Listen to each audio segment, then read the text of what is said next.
Hello student, स्वागत है आपका आईसीटी वर्चुअल क्लासेस में। मैं हूं कविता, आपकी साइंस टीचर। उम्मीद करती हूँ आप सभी अच्छे होंगे और स्वस्थ होंगे। तो क्लास कंटिन्यू करेंगे अपना चैप्टर जिसमें आप पढ़ रहे थे जैव प्रक्रम के बारे में, और आपने देखा यहाँ पर सबसे पहले हम बात कर रहे हैं पोषण के बारे में। अभी तक आपने बात की फोटोसिंथेसिस के बारे में, हम डाइजेशन के बारे में पढ़ रहे थे जिसमें आप देख रहे थे डाइजेशन इन ह्यूमन बीइंग, यानी कि मनुष्यों में पाचन किस प्रकार से होता है। और अभी तक आपने जाना मुख में पाचन कैसे हुआ।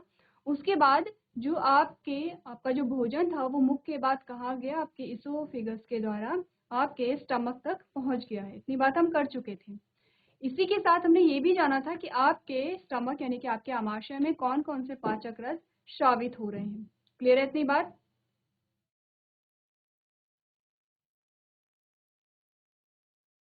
चलिए, इससे पहले हम स्टमक के बारे में पढ़े। अब हमने ये देख लिया है स्टमक में कौन कौन से पाचक रस स्रावित हो रहे हैं, इसके बारे में हमने बात कर ली है।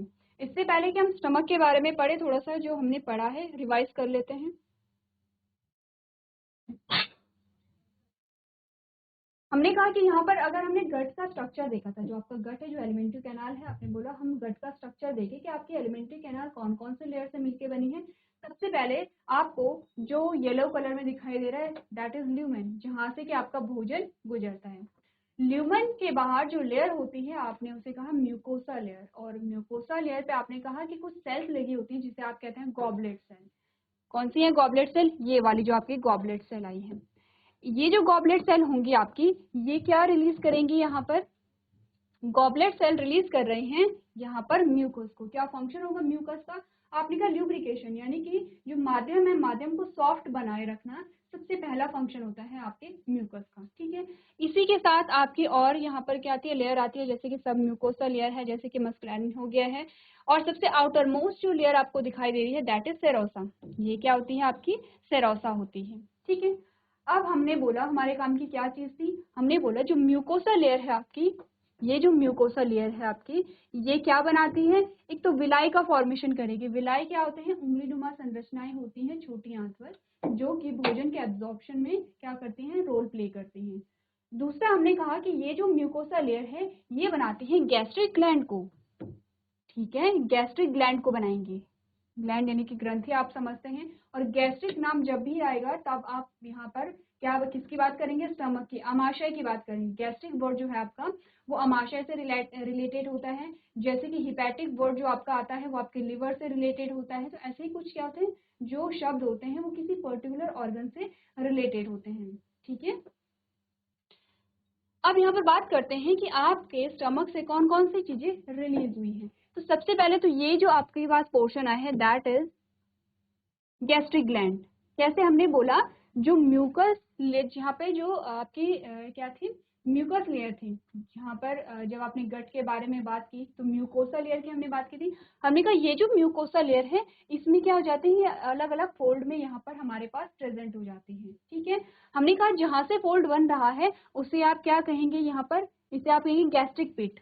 ठीक है, नाम याद रख सकते हैं, अच्छी बात है, नहीं भी रखेंगे तो चलेगा, कोई बात नहीं। ठीक है, ये इस वाले पोर्शन को आप गैस्ट्रिक पिट कहेंगे। ये पूरी आपके पास गैस्ट्रिक ग्लैंड आ गई है। गैस्ट्रिक ग्लैंड पे तीन प्रकार के आपके पास क्या आती हैं? कोशिकाएं आती हैं, तीन प्रकार की सेल्स आपकी आती हैं। सबसे पहले हमने बात की है म्यूकस नेक सेल के बारे में, जो कि इस ग्लैंड के नेक पे प्रेजेंट होता है। क्यों इसे म्यूकस नेक सेल हम कह रहे हैं? क्योंकि म्यूकस को रिलीज कर रही है और क्योंकि नेक पे प्रेजेंट है। ठीक है, जब ग्लैंड शुरू हो रही है वहीं पर आपकी आ जाती है। क्या फंक्शन है इसका? आपने बोला म्यूकस को सिक्रीट करना। अब म्यूकस का एक फंक्शन तो आप जानते हैं ल्यूब्रिकेशन, और भी फंक्शन हमने डिस्कस किए थे। सेकंड जो सेल हमारे पास आती है दैट इज पेराइटल, और इसे आप कहते हैं ऑक्जेंटिक सेल। पेराइटल और क्या कहेंगे? ऑक्जेंटिक सेल कहेंगे। इसका जो फंक्शन होता है, इसका जो फंक्शन होता है वो है यहाँ पर आपका हाइड्रोक्लोरिक एसिड यहीं से रिलीज होता है। ठीक है, ये आपका HCl है। अब HCl आपका रिलीज होता है, इसी के साथ आपका यहाँ पर जो इंट्रिंसिक होता है वो भी यहाँ पर रिलीज होता है। सबसे पहले हम क्या बात कर लेते हैं? हाइड्रोक्लोरिक एसिड की बात कर लेते हैं। क्या फंक्शन है? जो आपके हार्मफुल यानी कि नुकसानदायक या हानिकारक बैक्टीरिया होते हैं उन्हें किल करेगा। ये इनएक्टिव पैप्सिनोजन को एक्टिव पैप्सिन में कन्वर्ट करेगा। ये Fe3 को Fe2 में कन्वर्ट करेगा। ये तीन फंक्शन आपके आ गए हैं किसके? हाइड्रोक्लोरिक एसिड के। अब बात कर लेते हैं म्यूकस की। आपने बोला क्योंकि HCl आपका क्या था, एसिडिक था, या आपके स्टमक को नुकसान पहुंचा सकता है, तो यहाँ पर जो आपकी स्टमक की वॉल है उसे सुरक्षा प्रदान करता है म्यूकस। किससे सुरक्षा देगा? आपने कहा हाइड्रोक्लोरिक एसिड से देगा। तीसरी प्रकार की जो कोशिकाएं, जो सेल आती है, जिन्हें आप चीफ सेल कहते हैं या पैप्टिक सेल कहते हैं। अब यहाँ पर आपके क्या आते हैं, 2-3 जो चीजें हैं वो रिलीज होती है, जैसे कि पैप्सिनोजन। क्या है पैप्सिनोजन? आपने बोला इनएक्टिव है। फंक्शन क्या होगा इसका? ये प्रोटीन के डाइजेशन के लिए रिलीज हुआ था, लेकिन इनएक्टिव है। एक्टिव इसे कौन करेगा? आपने बोला HCl इसे क्या करेगा? एक्टिव करेगा। कैसे करेगा? पैप्सिनोजन को पैप्सिन में कन्वर्ट करके। ठीक है। गैस्ट्रिक लाइपेज है आपका दूसरा। आपने बोला गैस्ट्रिक लाइपेज का क्या फंक्शन होगा? आपने बोला फैट का डाइजेशन। फैट का क्या करेगा? यानी कि वसा का पाचन करेगा। नेक्स्ट हमारे पास क्या आया था? नेक्स्ट हमने बात की थी रेनिन की। रेनिन क्या है? आपने बोला रेनिन एक स्पेशल टाइप की प्रोटीन होती है, केसिन, दूध में पाई जाती है। उसके डाइजेशन के लिए आप यहाँ पर रेनिन का यूज करेंगे। इतनी बात क्लियर है यहाँ पर, तो आगे बढ़े। ठीक है। अब हमें ये पता चल गया है यहाँ पर क्या हो रहा है, प्रोटीन का भी डाइजेशन हो रहा है, फैट का भी डाइजेशन हो रहा है, कहाँ से हो रहा है, किस प्रकार से हो रहा है, इतनी बात क्लियर है। ये जो आपका रेनिन होता है, ये सिर्फ जो बच्चे होते हैं उन्हीं में क्या होता है, रिलीज होता है। ठीक है, क्लियर है इतनी बात। हमने अभी तक बात की स्टमक के कौन कौन से पार्ट्स आते हैं। हमने ये भी बात कर ली है कि जो स्टमक है उनमें कौन कौन सी सेल हैं। हमने ये भी बात कर ली है कि यहाँ पर ये जो सेल हैं ये किस प्रकार की ग्लैंड में प्रेजेंट है, गैस्ट्रिक ग्लैंड है। हमने ये भी बात कर ली है कि यहाँ पर इन सेल से रिलीज होने वाले पाचक रस किन किन चीजों का यहाँ पर डाइजेशन कर रहे होंगे। क्लियर है इतनी बात। अब पढ़ लें यहाँ पर स्टमक के बारे में। चलिए स्टमक को पढ़ते हैं। आपने कहा stomach is a bag like organ. Stomach एक थैले नुमा संरचना आपके पास आती है। Highly muscular walls of the stomach help in churning food. आपने बोला कि यहाँ पर जो स्टमक की वॉल है, आपने स्टमक की थिक वॉल देखी है, वो चर्निंग चर्निंग यानी कि वो भोजन को घुमाने में क्या करती है, मदद करती है। The walls of stomach secret hydrochloric acid. आपने बोला कि जो आपके स्टमक की वॉल होती हैं वो HCl को रिलीज कर रही हैं। ठीक है, और कौन सी सेल कर रही है, देखिए यहाँ पर कौन सी सेल रिलीज कर रही हैं। आपने बोला पैराइटल और ऑक्जेंटिक।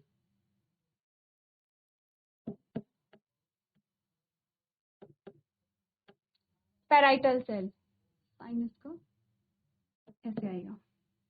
ठीक है, जो आपकी पैराइटल सेल थी किसकी, गैस्ट्रिक ग्लैंड की, जिसे आप ऑक्जेंटिक सेल भी कह रहे हैं, वो क्या कर रहा है, हाइड्रोक्लोरिक एसिड को रिलीज कर रहा है। अब सेल के आपको क्या फंक्शन बताए गए हैं, ये क्या करता है, जर्म्स को यानी कि हानिकारक जो जीवाणु होते हैं उन्हें किल करेगा, विच में बी प्रेजेंट इन फूड। सबसे पहले तो आपने क्या बात की थी कि हानिकारक जो जीवाणु होते हैं, एंटीबैक्टीरियल आपने बात की थी यहाँ पर। एंटीबैक्टीरियल एक आपको पाचक रस मिला था, कौन सा होता है,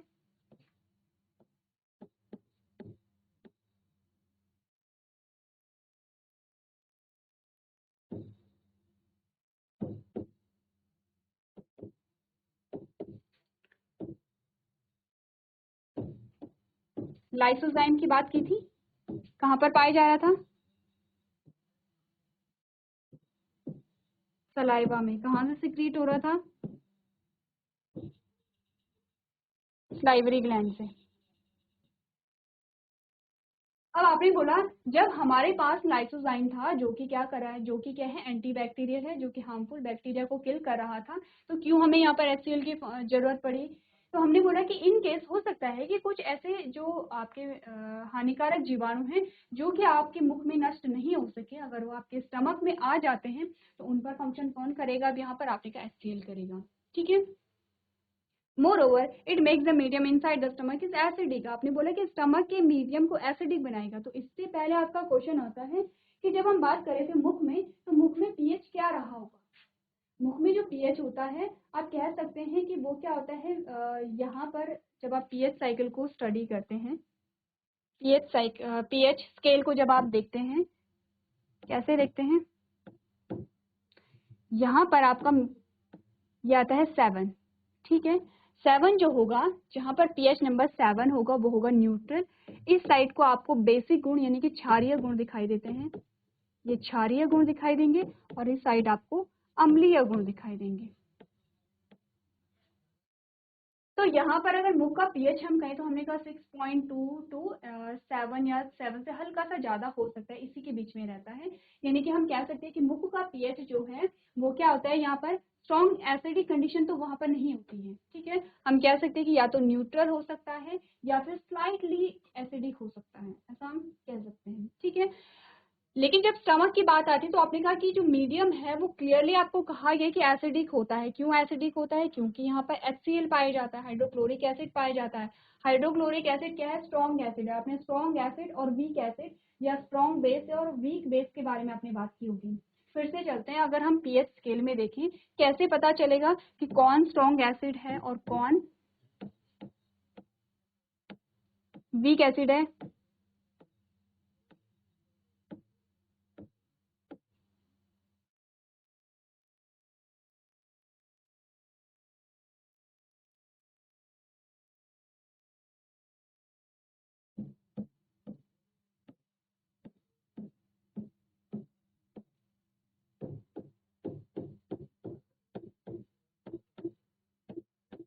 ठीक है, तो आपको इतना पता है कि जो स्केल है 1 to 14 होता है, 1 से लेकर 14 तक होता है।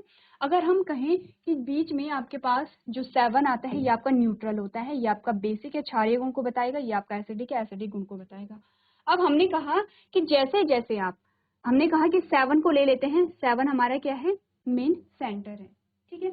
अगर जैसे जैसे 7 से पीएच कम होता चला गया, अगर पीएच कुछ इस प्रकार से बढ़ रहा है, तो जैसे जैसे आप इधर की ओर आएंगे आपको स्ट्रॉन्ग एसिड मिलेंगे, ठीक है। और जैसे जैसे आप इधर जाएंगे आपको वीक एसिड मिलेंगे। इसका मतलब क्या हुआ? अगर किसी का पीएच 2 है और किसी का पीएच यहाँ पर 5 है, तो दोनों में से स्ट्रॉन्ग एसिड कौन होगा? और गैस्ट्रिक एंजाइम्स को काम करने के लिए एक माध्यम देता है। पेट से स्रावित एंजाइम पेप्सिन प्रोटीन का आंशिक पाचन करते हैं और पेट की दीवारों से स्रावित जो आपका म्यूकस होता है, क्या होगा? म्यूकस। ऐसे आप क्या कहेंगे? म्यूकस कहेंगे। वो पेट के अंदरूनी परत को हाइड्रोक्लोरिक एसिड से यहाँ पे क्या करेगा? बचाता है। इतनी बात क्लियर है तो आप इन सारे पॉइंट्स को नोट कर सकते हैं। तो हमें पता चल ये है कि यहाँ पर जो आपका स्टमक होता है वहां पर किस प्रकार से पाचन हुआ होगा, ठीक है। अब यहाँ पर गैस्ट्रिक ग्लैंड के बारे में आपको बता रखा है, अलग अलग कलर में आपको अलग अलग ग्लैंड दिखाई गई हैं। ये आपका स्टमक है, ये आपको देखिए ये आपकी क्या है? गैस्ट्रिक ग्लैंड है, जैसे कि हमने पढ़ी थी, गैस्ट्रिक ग्लैंड है आपकी। और यहाँ पर आपको बता रखा है सरफेस यानी कि म्यूकस सेल। आपको इस कलर में, ये जो आपका पिंक कलर है, पिंक कलर में आपको नेक सेल बताई गई हैं, जो कि क्या करेंगी? म्यूकस को रिलीज करेंगी, ठीक है। ये वाली जो सेल है म्यूकस नेक सेल है, ठीक है, ये सरफेस सेल है, ठीक है। और सरफेस सेल के बाद आपकी जो ब्लू कलर में आएंगी वो है म्यूकस नेक सेल, जो कि क्या करेंगी? म्यूकस को रिलीज करेंगी। सेकेंड आपके पास आती है पेराइटल सेल, जिसे आप, दूसरा नाम आपका यहाँ पे क्या होगा? ऑक्जेंटिक, ठीक है। ये क्या करेंगे? HCl को रिलीज करेंगी। चीफ सेल है जिसे आप पैप्टिक सेल भी कहते हैं, पैप्सिनोजन एंड गैस्ट्रिक लाइपेज को रिलीज करती है। क्लियर है इतनी बात? ये चीजें हमने पढ़ी थी यहाँ पर। और आपको ये जो डायग्राम है अलग अलग कलर में आपको अलग अलग सेल्स को दिखाया गया है कि किस सेल से क्या यहाँ पर रिलीज हो रहा है। क्लियर है? चलिए अब हम बात कर रहे हैं break down of protein in stomach. Stomach में प्रोटीन का जो ब्रेक डाउन है वो कैसे होता है। यहाँ पर आपका HCl आ गया है और ये आपका पेप्सिनोजन है, ठीक है। तो ये जो आपका पेप्सिनोजन है इस पे किसने एक्ट किया? किसने यहाँ पे फंक्शनिंग की है? HCl ने किया है। और ये अब यहाँ पर क्या हो गया? पेप्सिन में यानी कि एक्टिव एंजाइम में कन्वर्ट हो गया है, ठीक है। जब ये एक्टिव एंजाइम में कन्वर्ट होगा तो आपने कहा डाइटरी प्रोटीन को ये अब क्या करेगा? छोटे छोटे पार्ट में डिवाइड कर देगा, यानी कि अब आपके पास पार्शियली डाइजेस्टेड प्रोटीन आ गया है। इतनी बात क्लियर है? एक बार आप इस लाइन डायग्राम को देख सकते हैं।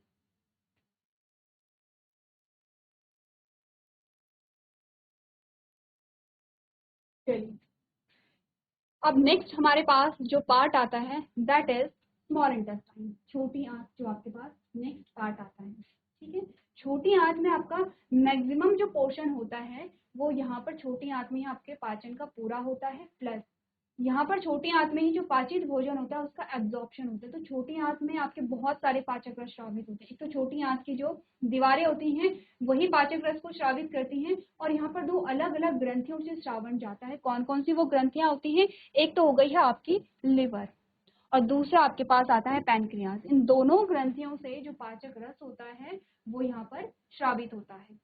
अब ध्यान से देखिए, आपके पास एक इमेज आ रही है, आप देख रहे हैं ये लिवर है, ठीक है, और लिवर से कुछ यहाँ पर ग्रीन कलर का स्रावित हो रहा है।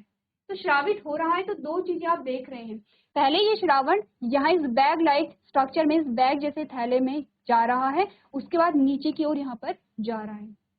तो यहाँ पर ये तो लिवर है, ये आप जानते हैं। ये वाली जो नली है इसे आप कहते हैं हिपैटिक डक्ट, ठीक है। ये जो आपकी नली जैसी संरचना है उसे आप कहते हैं हिपैटिक डक्ट। ये क्या करेगा, यहाँ से ये जो आपको ग्रीन कलर का दिखाई दे रहा है ये होगा यहाँ पर बाइल, जिसे आप कहते हैं पित्तरस। और ये जो थैलीनुमा संरचना है इसे आप कहते हैं गॉल ब्लैडर, या फिर इसे आप कहते हैं पित्ताशय, ठीक है। इतनी बात क्लियर हो गई है। ये आपको बाइल डक्ट दिखा रखा है। अब देखिए ये हिपैटिक डक्ट है, ये जो इसके बाद जो नीचे ये वाला जो पोर्शन आपको दिखा रखा है जिसे आपको बाइल डक्ट आप कह रहे हैं, ये आपका क्या है, कॉमन बाइल डक्ट है। कॉमन बाइल डक्ट है आपका। कॉमन बाइल डक्ट अब कहाँ जाएगा, कॉमन बाइल डक्ट अब जाएगा पैनक्रियाज में, ठीक है। कॉमन बाइल डक्ट आपका पैनक्रियाज में जाता है, यहाँ पे इस प्रकार से ये। और यहीं से एक और डक्ट आ रही है जो आपको दिखाई दे रही होगी, यहीं से एक और डक्ट आ रही है जिसे आप क्या कहेंगे,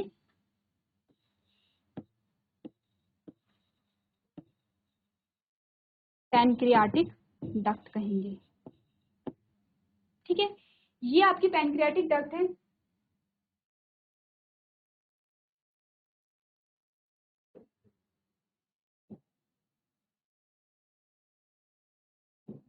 ये पीछे से आ रही होगी नलिका, यहाँ पर हमने सिर्फ आपको समझाने के लिए इस प्रकार से बनाया है, ठीक है।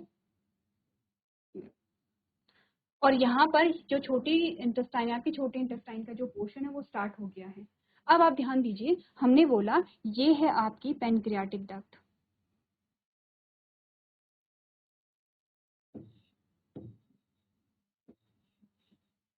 ये है आपकी पैनक्रियाटिक डक्ट। अब आप देख रहे हैं पैनक्रियाटिक डक्ट, आपकी पैनक्रियाटिक डक्ट और आपकी जो हिपैटिक डक्ट थी या फिर जिसे कॉमन बाइल डक्ट आप कह रहे थे, वो दोनों मिल रही हैं इस वाले पोर्शन पे मिल रही हैं। तो आपने अब इसे क्या कहा, हिपैटो पैनक्रियाटिक डक्ट। सबसे पहले तो डक्ट के नाम आप लोग एक बार देख लीजिए। अब आप समझ लें कि यहाँ पर हो क्या रहा है, ठीक है, हम समझ लेते हैं। आपने बोला जो आपका लिवर था, लिवर से आपका क्या सिक्रीट हुआ, बाइल, ठीक है। क्या निकला यहाँ पे, बाइल निकला, जिसे आप क्या कहते हैं, पित्तरस भी कहते हैं। ये है आपका बाइल जिसे आप पित्तरस कहते हैं। ये जो पित्तरस है ये कहाँ पर स्रावित हो रहा, ये कहाँ पर स्टोर हो रहा है, गॉल ब्लैडर में।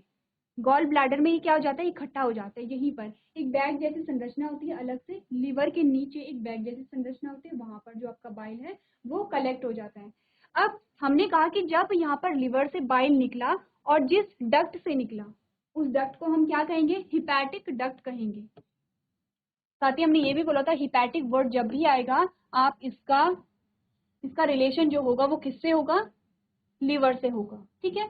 तो हिपैटिक डक्ट के द्वारा यहाँ पर जो बाइल है वो कहाँ पर होगा, स्टोर गॉल ब्लैडर में होगा, जिसे आप क्या कहते हैं, पित्ताशय कहते हैं, ठीक है। अब यहाँ पर क्या हुआ, जो बाइल है, क्योंकि बाइल को जाना कहाँ है, बाइल को एक्ट कहाँ करना है, कार्य कहाँ करना है, छोटी आंत में कार्य करना है। तो अब बाइल यहाँ से निकल करके छोटी आंत में जाएगा। इस डक्ट को हमने कहा कॉमन बाइल डक्ट, इसे हमने क्या बोला, कॉमन बाइल डक्ट कहा। तो हिपैटिक डक्ट और कॉमन बाइल डक्ट में क्या डिफरेंस था, हिपैटिक डक्ट जो बाइल को कहाँ लेके जा रही थी, गॉल ब्लैडर में लेके जा रही थी। कॉमन बाइल डक्ट बाइल को कहाँ लेके जा रही है, आपने बोला पैनक्रियाज तक लेके जा रही है, ठीक है। उसके बाद आपने बोला आपके पास अब ये जो आपका पूरा पोर्शन आता है ये पैनक्रियाज है, ये वाला जो पोर्शन है, ये वाला जो आपके पास पोर्शन आता है ये क्या है, पैनक्रियाज है, ठीक है। अब आपने कहा पैनक्रियाज से भी क्या आएंगे, श्रावण आएंगे, पैनक्रियाज से भी पाचक रस श्रावित होंगे। इन्हें भी कहाँ जाना है, छोटी आंत तक पहुंचना है, ताकि छोटी आंत में पाचन की क्रिया हो सके। तो आपने बोला यहाँ से भी एक डक्ट निकल रही है जिसके माध्यम से पाचक रस आ रहे हैं, इसे आप कहेंगे पैनक्रियाटिक डक्ट। इजी है, पैनक्रियास से निकलने वाली डक्ट को पैनक्रियाटिक डक्ट कहेंगे। अब हमने कहा जहां पर आपकी पैनक्रियाटिक डक्ट और आपकी हिपैटिक डक्ट कहिए या कॉमन पाइल डक्ट कहिए वो मिल रही है, उसे आप कंबाइंडली कहते हैं हिपैटो। हिपैटो का मतलब होता है जो लिवर से निकलने वाली डक्ट है, और पैनक्रियाटिक डक्ट। इजी है, यहाँ पर कोई भी आपको कंफ्यूजन नहीं होना चाहिए। नाम जो है वो आपके ऑर्गन के अकॉर्डिंग ही रखे गए हैं। कॉमन डक्ट को क्या कहेंगे आप, कॉमन डक्ट यानी कि जब आप दोनों की डक्ट, लिवर की डक्ट और पैनक्रियास की डक्ट दोनों क्या हो जाती हैं, ऐड हो जाती हैं, एक साथ आ जाती हैं, तब आप कहते हैं हिपैटो पैनक्रियाटिक डक्ट। इसी के साथ यहाँ पर अब आप क्या देखेंगे, एक स्फिंक्टर आता है यहीं पर।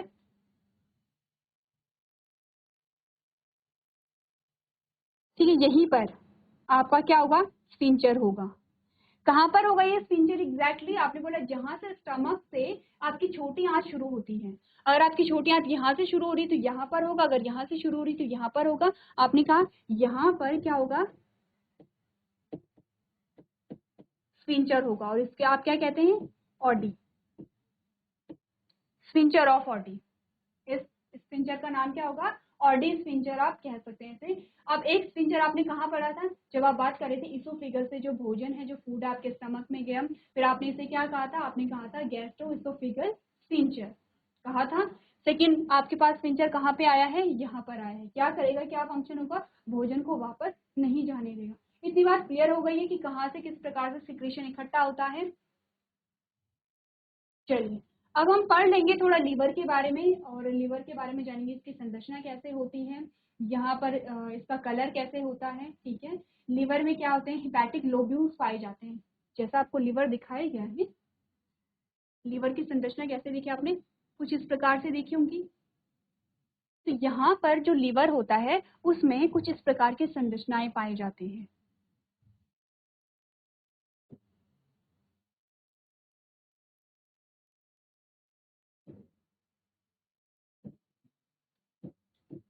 इन्हें हम कहते हैं हिपैटिक लोब्यूल्स। ठीक है, अगर एक हिपैटिक लोब्यूल्स को बाहर निकाल करके देखा जाए,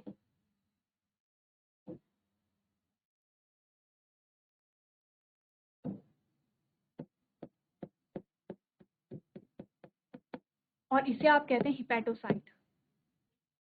ठीक है, हमने क्या बोला, हमने बोला जो आपका लिवर होता है, आपके लिवर में कुछ संरचनाएं पाई जाती हैं जिसे आप हिपैटिक लोब्यूल्स कहते हैं। और हिपैटिक लोब्यूल्स का जब आपने डायग्राम देखा तो उसमें कुछ डॉट जैसी संरचनाएं आपको दिखाई दे रही हैं। यहाँ पर आपको कुछ डॉट जैसी संरचनाएं दिखाई दे रही हैं इस प्रकार से।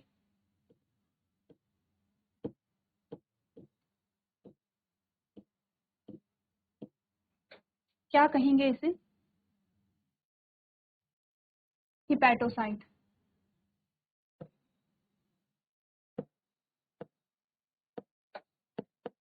हिपैटोसाइट कहेंगे।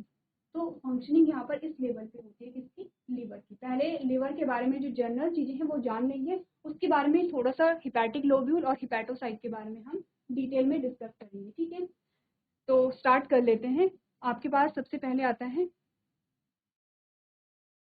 अच्छा देखिए यहाँ पर आपको बता रखा है किस प्रकार से जो बाइल है वो अब जो पित्त रस है वो पित्ताशय से निकल करके कहाँ जा रहा है, आपने बोला यहाँ पर।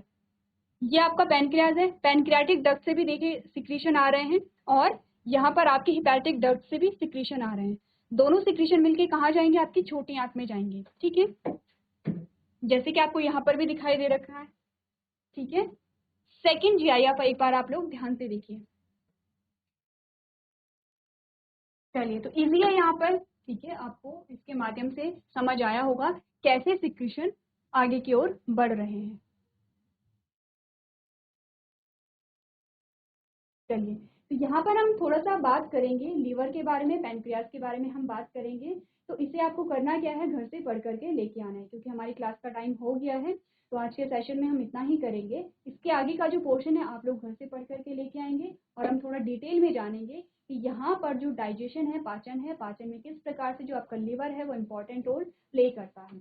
इसी के साथ कुछ एडिशनल चीज़ें भी डिस्कस करेंगे जो कि आपके लिए इम्पोर्टेंट होती हैं। आप जब कॉम्पिटिटिव एग्जाम देते हैं वहाँ पे जो टॉपिक होते हैं इंपॉर्टेंट होते हैं। तो आप लोग क्या करेंगे, घर से एक बार पढ़ करके लेके आएंगे। तो आज के सेशन में हम इतना ही करेंगे। अभी तक क्लास में बने रहने के लिए आपका धन्यवाद।